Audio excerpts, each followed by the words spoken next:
Welcome to Tea Time. This is T. Tomiwa, and this is E. Elijah. And welcome back to another episode of Tea Time. We're almost at episode 10. Almost Sorry, that episode was just 10. what that was. I was like, oh my gosh, that's episode 9. Yeah, it's episode 9. One more episode till we talk about ourselves. Again. Oh yeah, I don't know if you actually said it out loud, but basically we're going to do every 5 episodes, where we talk about us and marriage and relationships. Just as a format for now, see if it works. Yeah. Could change in the future, but we thought just to not make it all about us and to give glory to God, you know. Yeah. We do it that way. Yeah. But that's going to be fun. So if you stick around to episode 10, you're going to hear all about us. But sorry.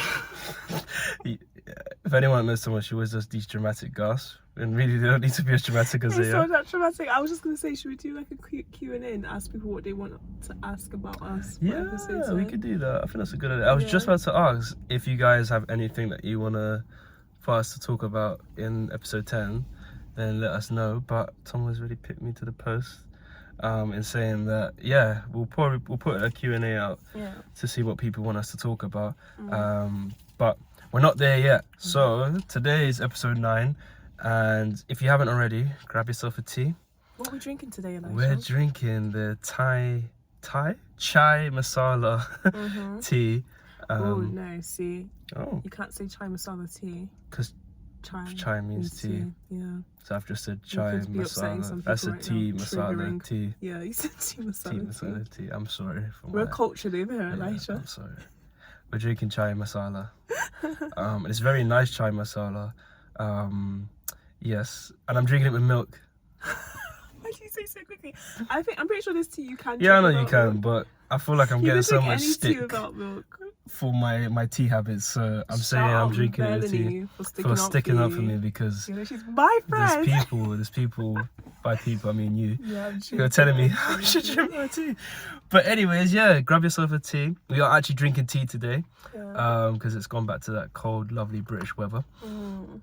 And as always, we're going to get into it with the Christian culture cards to begin with. So if you're just tuning in for the first time, what we do, T and I, we go through these Christian culture cards. We pick one each week, and we just kind of use it as a sort of starter to begin before we go into the main discussion. So this week it's me who is, I always forget, shuffling the cards and then reading it out. And I'm picking and answering first. Yeah, so last week we did hot topics. Yeah, I really enjoyed last week's hot topics. It was. Don't know why I said that. It was. But I enjoyed it. I really enjoyed it too. And today, if you hold that one, that'd be great. We're gonna go for, I'm thinking, what am I thinking today? I'm thinking, let's do interpretations. Yeah? Yeah. Okay. So I'm shuffling. You're picking. What were you going to say? I was going to say, I was shuffling the cards. Tom and I went to a magic show, Magical Bones. Really good. If you get a chance to watch him, he's the guy that was on Britain's Got Talent. He's also been like a backup dancer for Madonna and like loads of different celebrities. But anyways, he got onto one of the audience members for not being able to shuffle cards correctly.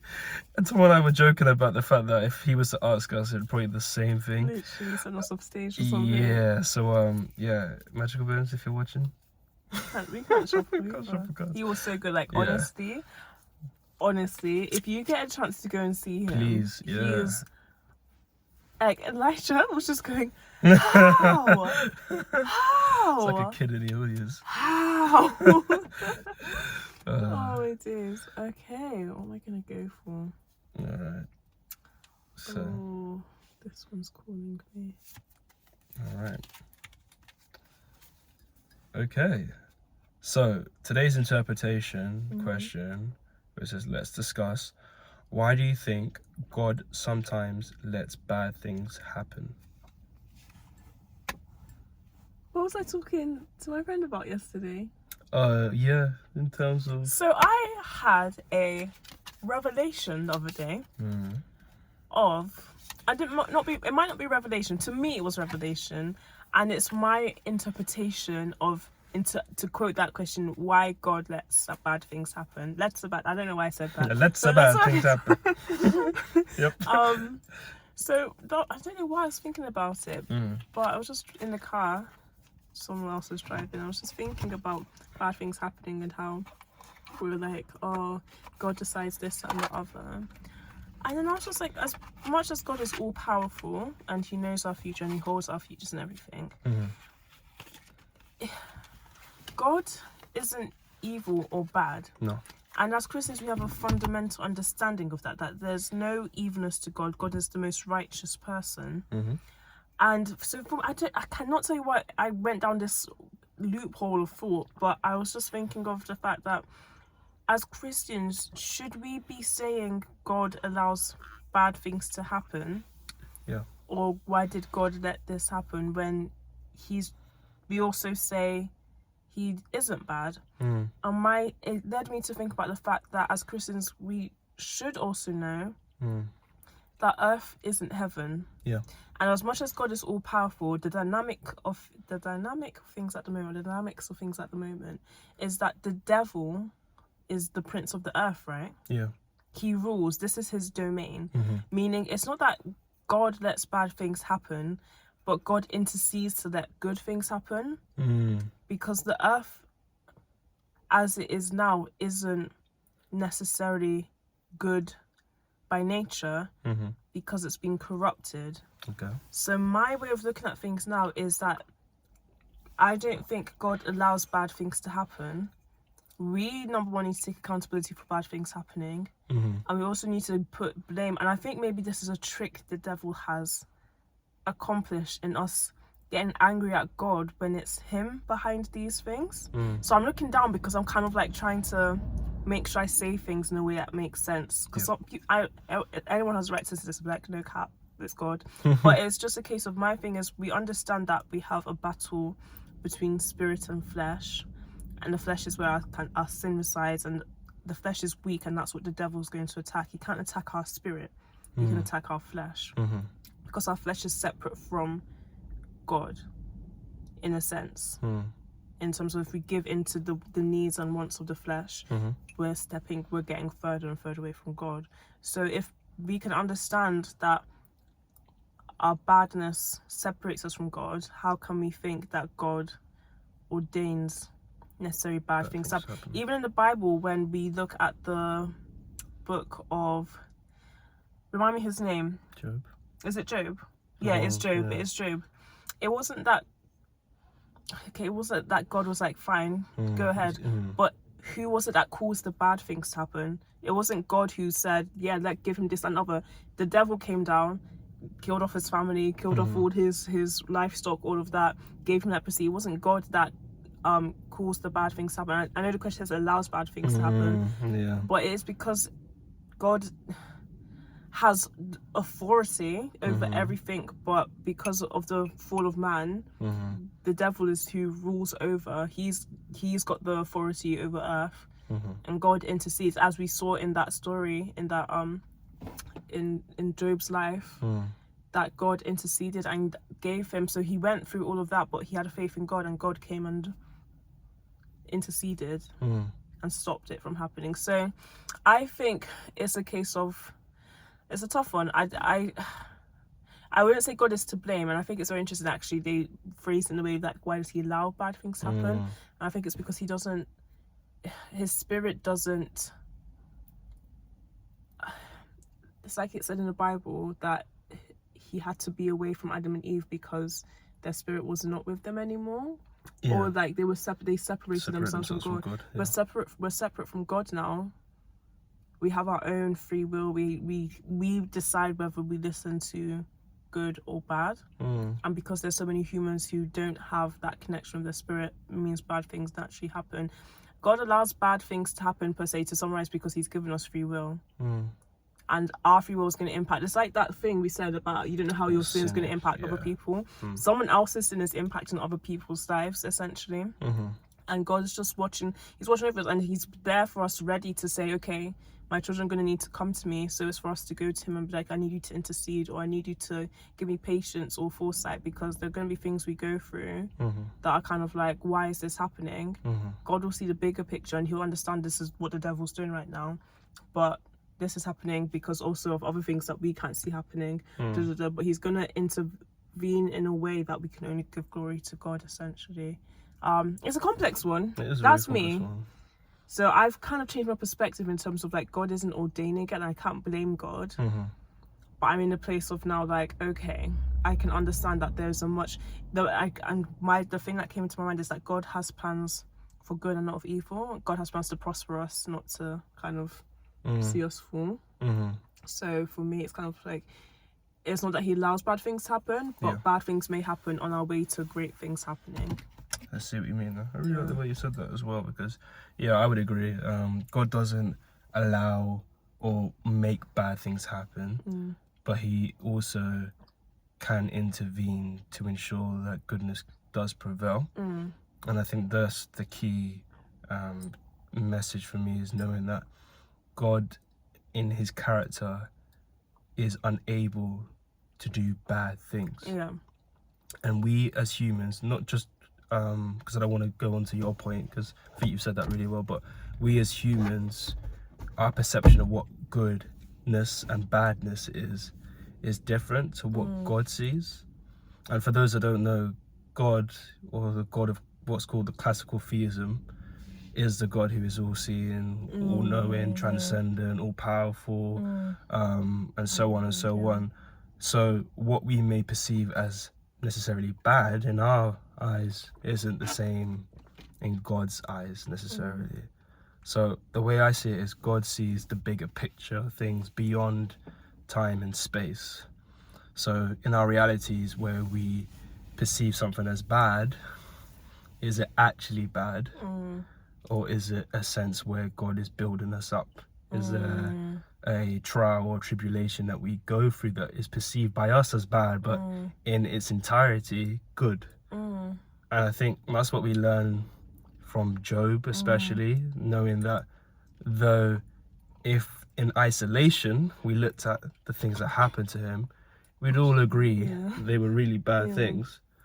But in a sense of greater good, and even us as Christians who read his story and learn things from his story, we may say that the goodness prevails much more than the isolation of badness from those events, which can be very difficult to get your head around, because we may still perceive it as bad, but it may actually be good. And that is it is quite a conundrum in that sense as well. So I don't think God permits bad things to happen, but he definitely intercedes where he knows there's going to be a greater goodness. And the way I see it and the way I perceive it is just that there are things that happen that seem to be bad, but they're actually working in our goodness to some degree as well. And that we will go through trials, we'll go through tribulations, but it's all part of, as I say, character building. And even the things that we don't understand, there's a plan behind it that God is obviously working in. But the caveat is obviously if you are in Christ, if you are in God, which is another thing in itself. But I don't think God lets bad things. He doesn't cause bad things to happen, or if he does not intervene, there must be a reason for it. That's the way I have to perceive it. Otherwise, truth be told, I'll lose hope. But but I really like what you said there in terms of your point of view, and just God is incapable of doing bad things because of his character, and we see that how he had to basically separate himself from his creation because of the introduction of original sin. Summarised that one quite quickly, didn't we? I think we did, but it is a complex juicy one. it's there's juicy a lot topic. more to say on that. Like I feel like even if at the end of the day, bad things happening are bad things happening. Like in the instance of Job, him losing children, I don't think anyone can look at that and be like, oh, but it was for the greater good. You would look at that situation and be like, oh no. I would love to have my Yeah. children around, type of thing. But I suppose God intervening would be Him giving you the strength to carry on and to like still give, and even like your perspective in terms of, this is a very hard place to get to, and I'm not saying this is what this is. I'm not saying for anyone who may lose a child, it's a case of like moving on from it. But the only thing I could think, God forbid this ever happens to us, was like, oh, they're in a better place. Because I can't imagine in that situation, in that storyline where Job lost his children, I can only imagine God took them up to Him. Do you know what I mean? Like, that's the only, and I think maybe that would be another thing of like God giving comfort in terms of that reminder of like where they are now is way better than here, but it's only because of our earthly experience and we don't know what it's like on the other side that it'll be hard to contend. But I imagine on a spiritual level, like the spirit that resides in us is going to be like, no, that absolutely, like, they honestly, you'd rather, if you could see how they're living now, you wouldn't want to bring them back, type of thing. Like, that's the only thing I can think, and that's not an easy place to get to. Even you'd need God to get you to that point. But I'd say it's a tough one. There's so much to say on it. I think one of these days, all these episodes, we're just gonna do a freestyle. We just literally just do the card and see where it takes us. Because last week's one was a topic that we could have spoken about for easy an hour or so, and even today's topic is the same. But I like how last week's, because what you said about your sin impacting other people, I say links to this because actually it's not that God allows bad things to happen, but other people cause bad things to happen. If it's cause and effect at the end of the day. And like, there's people that argue, but what about like natural evil, natural disaster stuff? But truth be told, natural disasters are actually human caused or exacerbated by humans. Like, natural disasters, they're not targeting humans, it's nature. But at the same time, people say that, oh, but natural disasters, but also some natural disasters, or the intensity of natural disasters and the devastation that it causes, are caused by like global, caused by humans, it's true. Warming. Cause and effect. So, and I mentioned it a few weeks ago about the anthropocentric sort of age that we're in now, where humans are the main contributors to the change in the climate and in the environment. So it really is a case where there is a cause and effect. There is that butterfly effect we mentioned, where the things that we perceive as evil or bad, it's down to us and our free will. And people are, oh, but God gave us free will, so surely God's the ask yourself, do you want him to take it away? Exactly. Do you want him to take it away? That's why this topic is so juicy. It's such a big one. And I was also thinking, just to like add to your point in terms of that that word, of also not to take it down. I'm going to dip my toe into it. I'm going to dip my toe in there. But the fact that even the end of days, do you know what I mean? Do you know where I'm taking it? Like, for things to come to an end, things need to get worse, and there are going to be certain signs, and the devil is going to be unleashed on the earth as well. So, and there's already things happening. We're not going to get into it. We're not going to get into it because it's. But yeah, rather than put a downer on the on the episode, as the weather is actually doing right now, it's raining. It's pouring down. And the light's not working, but that's all good. We're gonna move on into the topic that we wanted to discuss today. And today I've brought to the table, or to the car, or to tea time, as I should say, the understanding of health is wealth. And normally when people say health is wealth, it's kind of the idea that your health is the most important thing. It's more important than wealth, and that there's so many principles about health that's so important. And so we kind of just wanted to go through why health is wealth and why that's important, but also to put a spiritual, a Christian spin on it, because the Bible speaks more than just what we normally go to, which is our physical health. Though that's very important, there are other facets of health that I would say are actually significantly more important and would tie back into you looking after yourself physically as well. But we'll start off with, I guess, health is wealth, which is a physical health. What's the best way to do this? I feel as though, should we just give like our own sort of understandings of what health is, wealth is, and maybe just some things that we do as it is, or things that we've adopted in our lives in terms of physical health. My understanding, so my thing in terms of health as well is, for me, I'm pretty sure it's the same for most people, is that you'd rather have your health than have wealth. Yeah. Like, if someone was to give you, would you rather be ridiculously wealthy but not have control over your body? Be, you know, in a state of health that is 50% where you are now, you probably wouldn't take the wealth. Whereas someone said, I'll give you all the health in the world, and you just live like a humble life, but you've got full capacity, full usage of your body, there's no problems, you're never going to be ill again, full 20/20 vision, like hair on long, you know, skin on collagens. glow, your body's on a natural detox state. Like, you're going to take feeling 100% all the time over having compromise. Well, people I know anyway would pick health over wealth. So that's my understanding. If someone gave you one or the other, you couldn't have both, you would pick your health. For what do I do so to maybe stay healthy? some things that you do to stay healthy. What do I do to stay healthy? Or Tomola, in terms of things that she does to stay healthy, well, you can see her skin is flawless. I wouldn't say it's flawless. It looks flawless on the camera. I've got eczema on my hand at the moment. No one knew that. Which means something isn't quite healthy in me right now. Face-wise. Facially wise. Okay, skincare. Yeah, there you go. I really do look after I love my skin so much that I've brought this beauty into my skincare world.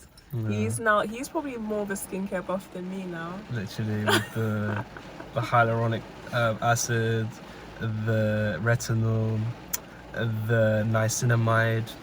I like a 10% niacinamide. Oh my gosh, I'm done.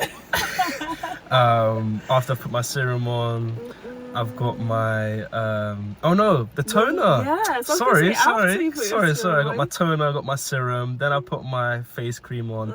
My skin is part oily, so I try to use one that isn't too moisturizing.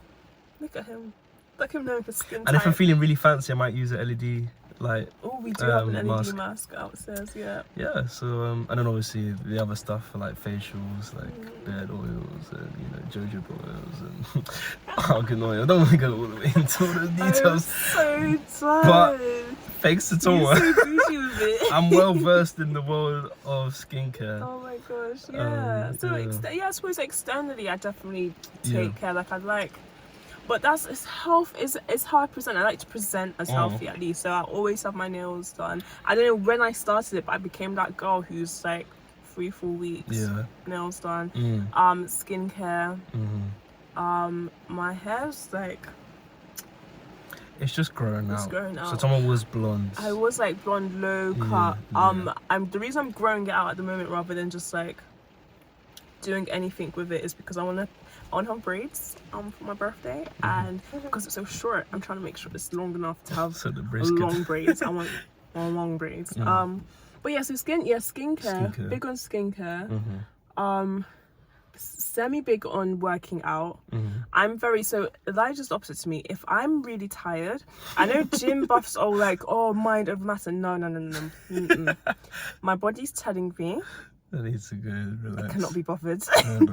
There's a reason for that, because if the same Tom can feel energized to go to the gym, there's a reason I'm not energized to go to the gym. And granted, there are times I go even when I don't want to go, and I do feel better. But I'm very much in a state where I go at least twice a week.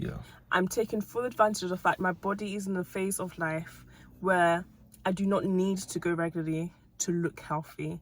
I may not be I'm healthy on the inside, but aesthetically, but I look okay. I'm happy to settle that. And to be fair, the machines that do all your, I don't know how legit it is, but you know that does all your measurements, your body age, your metabolism, your fat, muscle, water, all of that. That's all looking green, straight greens. I don't have any ambers, I don't have any reds, everything is tickety boom. So for me, I'm really good at listening to my body, I would say. Actually, I'm really good. So I don't force anything. I'm honest with myself. If I feel like I need to go to the gym, I will go to the gym. I'll book classes. I'll do. If I know I need to drink more water, this is one thing that probably inside you're like, how the heck? So I don't drink on the outside as much water as you'd think someone should drink. But whenever we do the measurements, my water level's on green. And I'm telling you for a fact, it's because I drink water when I know I need to drink water. I don't let myself get dehydrated. There are times I get to the end of the day, I'm like gulping water back. Usually because I'm really busy there. But I am like, I know when I try and force myself to drink water, it feels kind of almost like I'm torturing myself. Because it's like, I don't think my body needs it. So yeah, I'm very good at listening to my body. But I also do ignore it sometimes. So when I eat like loads of dairy during the week, and I know I shouldn't be. I'm the recipient of. Whoa! I was going to talk about spots. You know. Yeah. You did That's not what I have was to saying. out me like that. I didn't say anything. Wow. I didn't say anything. I did not mention. I didn't say anything that was criminal. The recipient of what? Nothing. No, you phased me out. No comment. Well, if you're lactose intolerant, you know what he's talking about. The trumpets. If you've been around people who've got lactose intolerance, you know what he's talking about. But yeah, that's what it is for me. I listen to I'm really gonna listen to my body. I wish I was better. I wish I was like you in some ways in terms of like just sticking, like if I'm gonna go to the gym 5 days a week, but I'm like, that's not me. And I don't think I'd enjoy that lifestyle for me. I think once upon a time when I was younger, when I was Elijah's age, I could do that.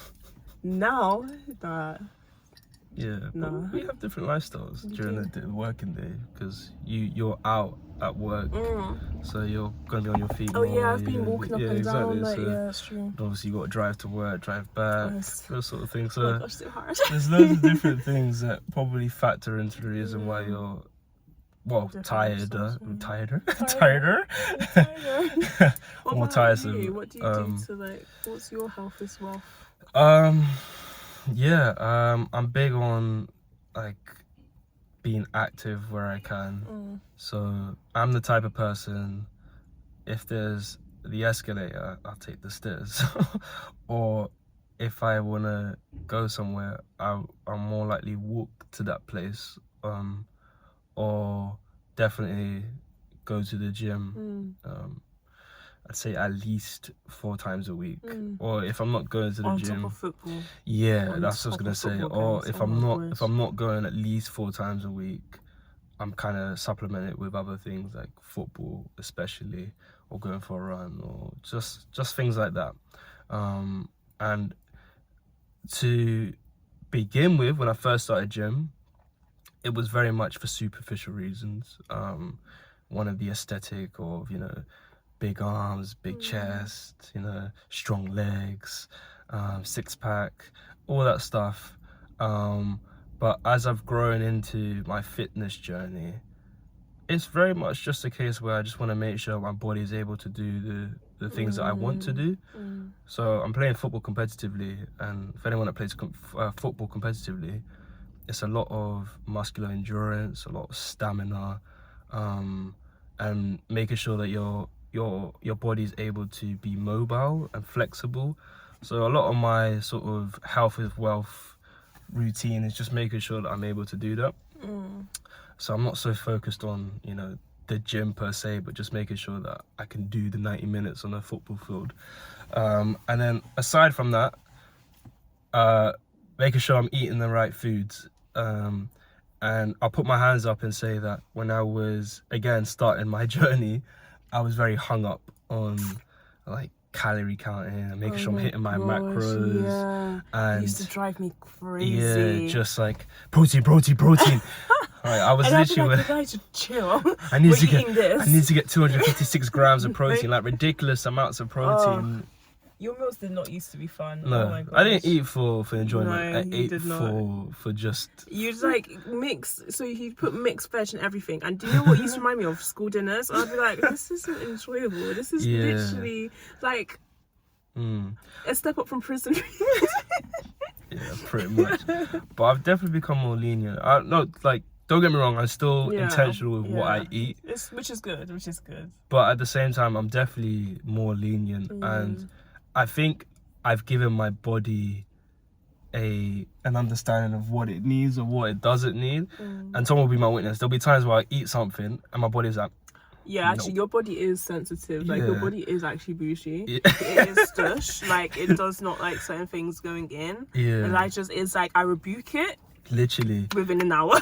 Literally, it just goes straight out. And again, if you know, you know. Oh my gosh. But yeah, if I was gonna say physical, that's what I sort of focused on. But I'd say definitely as I'm getting older, I'm less hung up about the aesthetic part of things, because I know I look good, you know, You I look feel good. I was gonna say, yeah, you've got it already. Like, and so it's just kind of, it's a bonus if, you know, I put up a bit more muscle mass, or I look a bit more toned. Do you think you grew into feeling better about how you looked rather than trying to work towards exactly that? Like, I've grown to appreciate who I am, my body, the way I look, the way I present myself, and I think it's less so much of the external appearance, but just because sounds so cliche, but internally how I feel and how I view myself, which is really important, because I know quite often there's going to be people listening and watching that you may go to the gym for that aesthetic build up, which there's nothing wrong with that. If you want to look a bit better, you want to cut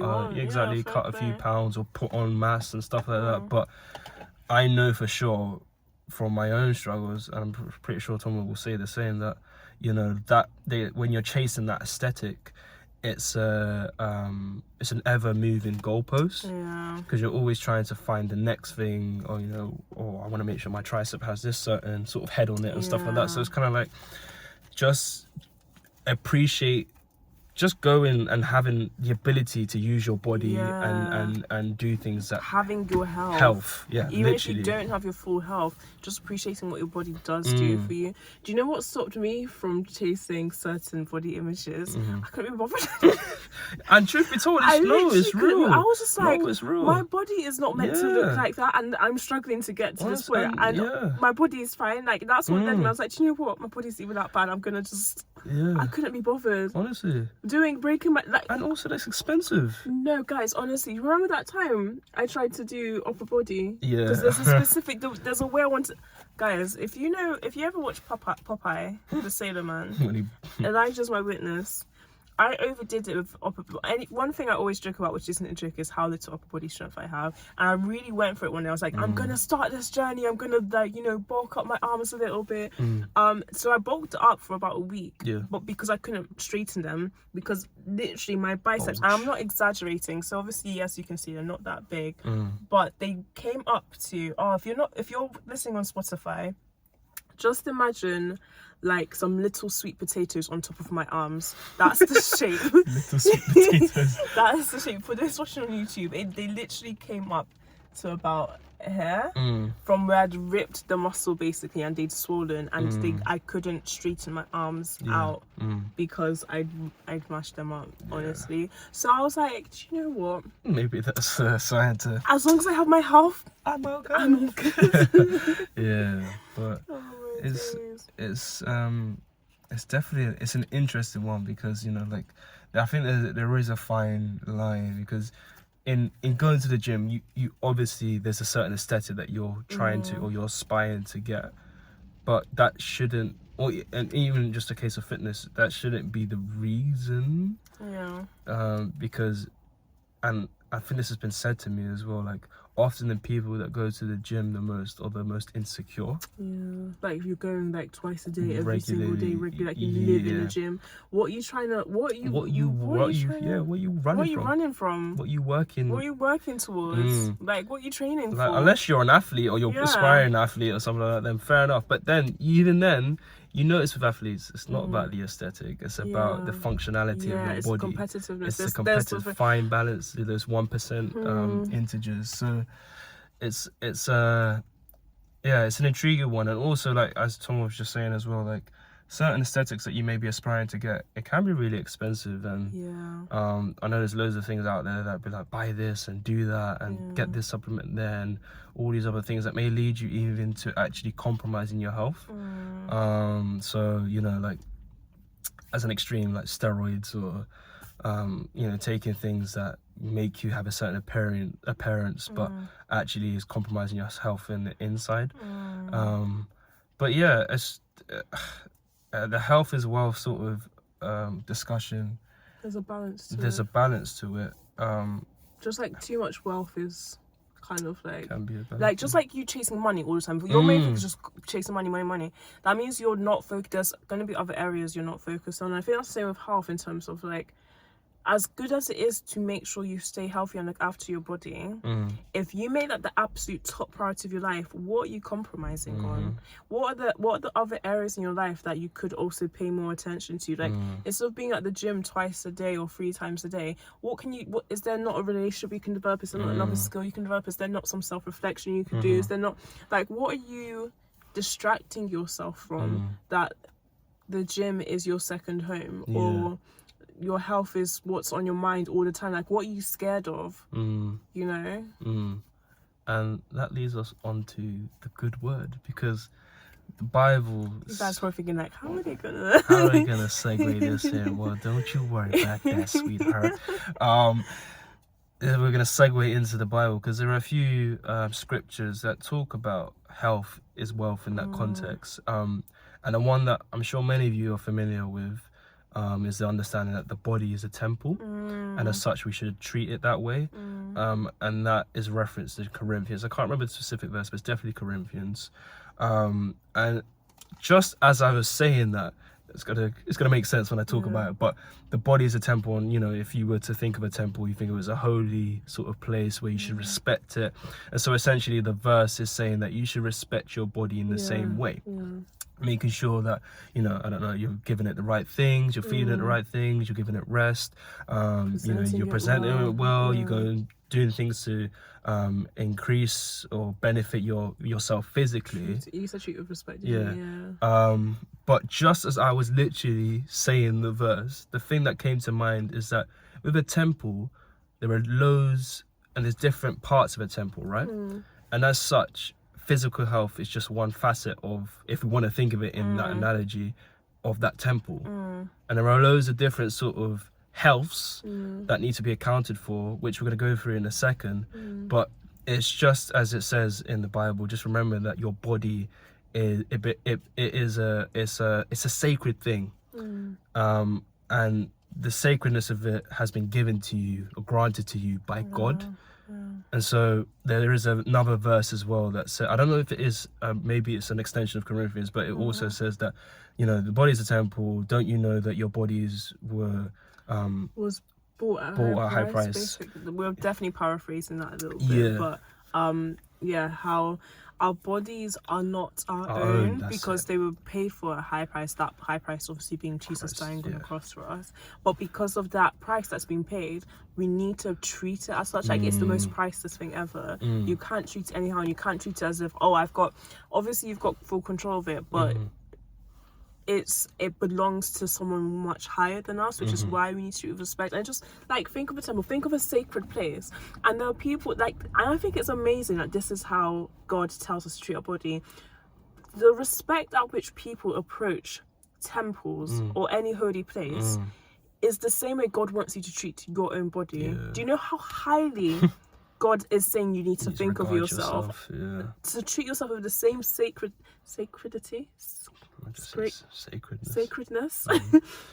as a holy temple, as a church, as any place of worship.